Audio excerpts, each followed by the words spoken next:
છોટાઉદેપુર જિલ્લાના રાજવાસના નજીકથી પસાર થતી હેરણ નદીમાં અસંખ્ય કહી શકાય તેટલી માછલીઓના મોત નીપજ્યા છે। હેરણ નદીના કિનારે પડેલી અસંખ્ય માછલીઓને લઈને વિસ્તારમાં દુર્ગંધ ફેલાય છે। નદી કિનારા ઉપર લોકોનું રહેવું મુશ્કેલ બન્યું છે।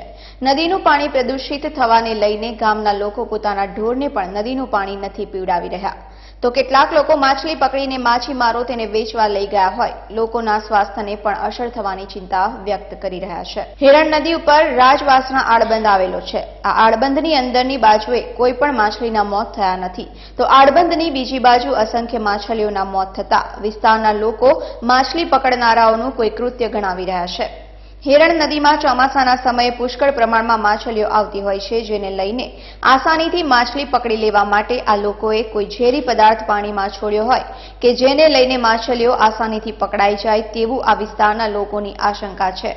આજે સવારે હું મારા ખેતર ઉપર આવતા નદી પર તપાસ કરતા ખ્યાલ આવ્યો કે ભાઈ નદીના ડેમના નીચાણવાસ ઉપર પાણી ઉપર મરેલી માછલીઓ ઢગલા બંધ, જેને કહેવાય કે મોટા લોટની અંદર મરેલી માછલીઓ તણાતી હતી ઉપર જ। એટલે કંઈ ખબર ના પડી કે ભાઈ કઈ રીતના મરી ગઈ છે અને શું થયું, કે કોઈ દવા નાખી છે કે કયા કારણસર મરી ગઈ કંઈ ખબર નથી પડતી।